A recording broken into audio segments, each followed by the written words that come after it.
السلام عليكم، نتمنى تكونوا كامل بخير وانتم تشوفوا في الفيديو تاع اليوم. مرحب فيكم في وصفة جديدة. وصفة اليوم هي وصفة البراونيز اللي وعدتكم بها. هذه درتها ما قبل. اصحاب الانستغرام اللي يتبعوني على الانستغرام على بالهم درتها ما قبل، بصح دوماج كان عندي سني شوية كبير، على هذيك ما جاتنيش كيما كنت باغية، جاتني شوية مهودة. اليوم عاودت لكم الوصفة سهلة بزاف وتجي خفيفة وبنينة. نسحقوا فيها من غير فازيت كيما شفتوا من الاول. هنا درت معاه الزبدة. بالنسبة للمقادير غادي نخلي لكم كل شيء بالجرام في صندوق الوصف، وتاني بالاكواب بالناس اللي ما عندهاش الميزان. درت هنايا كيما قلت لكم الزيت مغيرفة، وزدت معاهم الدهان دايب، ودرت السكر الابيض والسكر مارو. اللي ما عنده السكر مارو ينجم يدير مقدار كامل سكر ابيض. نخلطوهم مليح في رحبة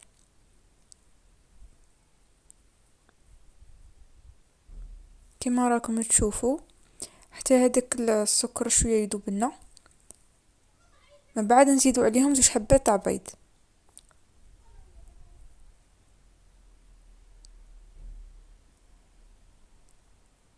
نخلطوهم حتى الخليط يولي عنا شويه ابيض.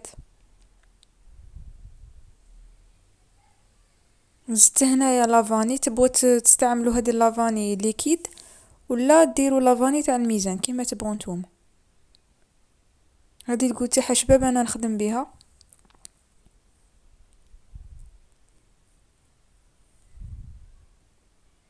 خلطوهم غايه، من بعد نبداو نزيدو في المكونات الجافه. كيما راكم تشوفوا هنا الخليط تاعنا راه ابيض، ما يديش معاكم وقت بزاف باش يوليكم كيما هكا ابيض.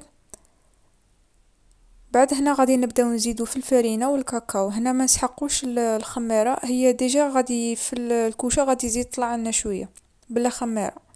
واللي يبغي يدير فيها خميره ما يكترش، يدير واحده المغرفه صغيره برك، هذا مكان. هي الوصفه الاصليه تاع البراونيز ما يجيش فيها خميره.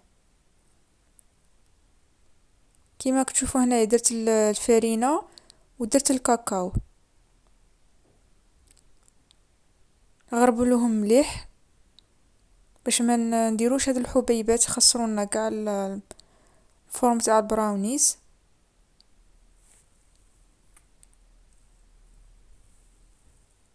هاد الحبيبات تاع كاكاو قاع نغربلوهم مليح حتى هكا الصفاية تولي صافية عنا. زدتلهم هنا قرصة تاع ملح ونخلطوهم مليح. هنا اللي يبغي يزيد النسكافي للكاكاو ولا اي طعم كانوا كنتو باغيين تزيدوه تقدروا تزيدوه.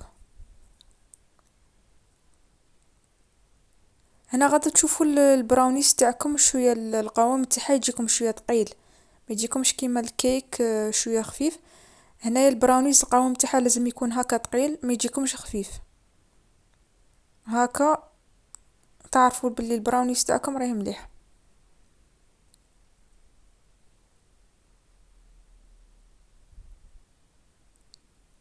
من بعد غادي يزيدوا لها الشيكولا مقطعه. ديروا اي شيكولا تبغوها، تفضلوا الطعم تاعها. انا درت هنايا الشيكولا تاع الماكسون تاع كلاصاج، قطعتها كيما هكا قطع عشوائيه، كبار صغار هكا يجوا مخلطين، وخلطهم مليح في الخليط تاعنا. بعد نروحو نديروهم في السني.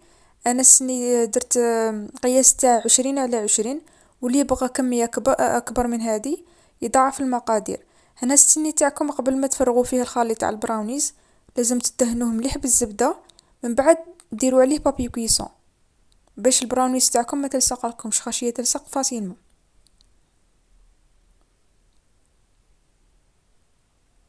نحاولوا نسقموا كاع الاطراف تاعنا باش تجينا متساويه، ما تجيناش جهه طالعه وجهه مهوده. هي تجي شويه تعذبكم باسكو من ثقيله شويه، نتوما حاولوا تسعفوها غير بسياسه.